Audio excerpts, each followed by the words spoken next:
Hey everybody, Amy here with the answer to this week's Trivia Tuesday question, which was asking which European monarch styled themselves, among many other things, as rulers of 11/12 of Melton. And the answer, which you wouldn't have gotten from that, but maybe gotten from it being unified in like the 1860s, is Italy. The king of Italy, as of when they finished their rule in 1946, styled themselves to be rulers of 11/12 of Melton, which is a small town in, I believe, what's now France. And the story behind that is, like, too complicated, like, even for me to understand. There's, like, a kind of explanation on Reddit that is just crazy, but basically, like, hundreds of years ago, like, that town had been split between two children and then eventually 12 grandchildren, and then one of those descendants managed to get all of it back together except for 1/12, which had been given away in a dowry, and they just never got back. And anyway, a while later, in 1861, so Italy was divided up in some various different entities, one of which was the Kingdom of Piedmont Sardinia, which was, of course, ruled by the House of Savoy.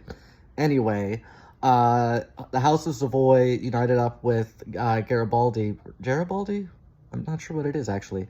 Who was trying to unite Italy, and they overthrew the Kingdom of the Two Sicilies, which is one of my favorite European kingdoms because, and I cannot emphasize this enough, it contained, at various times in its existence, either 0 or 1 Sicily.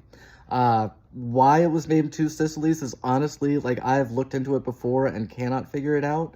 But anyway, it came to an end in 1861, and Italy was united under the House of Savoy, which ruled it until 1946, when, after World War II, a referendum was abolished it.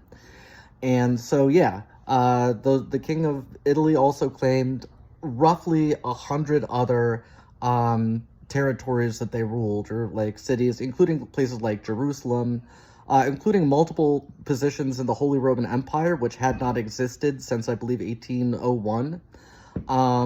And yeah, it was wild. And so I just happened to come across the full titles of the Kingdom of Italy and thought that was so weird. And, just another example of a thing I always like to point out, which is that monarchy seems simple, but actually becomes very complicated and crazy very quickly. So that's it for this week. Bye.